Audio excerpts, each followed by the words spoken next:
একটু খেয়াল করেন, আমরা বর্তমানে শিরকের মধ্যে যে কিভাবে লিপিবদ্ধ আছি একটু ব্যাখ্যা দিলে বুঝবেন। সূরা বাকারা আয়াত নাম্বার 20 শেষের অংশ, আল্লাহ রাব্বুল আলামিন বললেন, ইন্নাল্লাহা আলা কুল্লি শাইইন কাদির। কি বললেন? ইন্নাল্লাহা আলা কুল্লি শাইইন কাদির।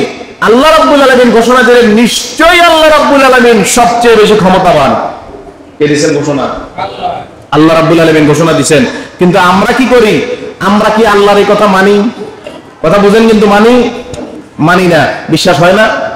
ক্ষমতার উৎস জনগণ, নাউজুবিল্লাহ বলেন না। এই দৃষ্টান্ত বাংলাদেশে আছে না নাই? আছে না নাই? অথচ আল্লাহ রাব্বুল আলামিন সিদ্ধান্ত দিলেন, আমি আল্লাহ সবচেয়ে বড় ক্ষমতাবান। কেউ যদি মনে করে ক্ষমতার উৎস জনগণ, ওই ব্যক্তির সাথে সাথে মুশরিক।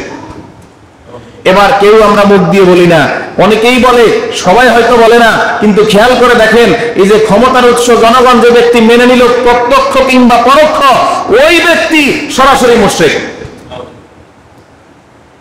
ডেমোক্রেসি, আব্রাহাম লিঙ্কন যার প্রবর্তক, আমেরিকার প্রেসিডেন্ট, তিনি বলেছিলেন, গুগল সার্চ দিলে দেখতে পাবেন, ডেমোক্রেসির মিনিং সংজ্ঞা কি বলছে, ডেফিনেশনে বলছে, of the people, by the people, for the people. সহজ কথা হচ্ছে, ডেমোক্রেসির এই শব্দটা, পুরো শব্দটাই গ্রিক শব্দ।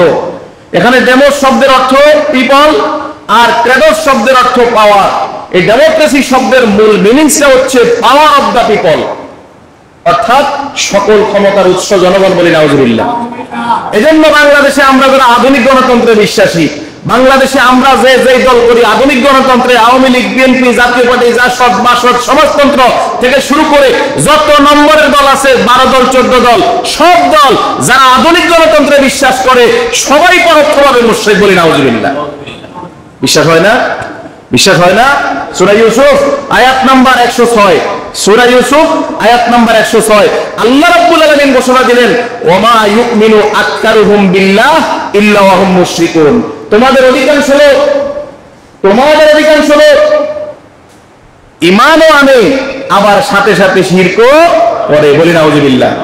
এখন বাংলাদেশে যতগুলো আধুনিক গণতন্ত্রের দল আছে, সবাই তো কম বেশি নামাজি, কম বেশি রোজাদার, কম বেশি হালাল হারাম বেঁচে থাকার জন্য চেষ্টা করে, কি করে না?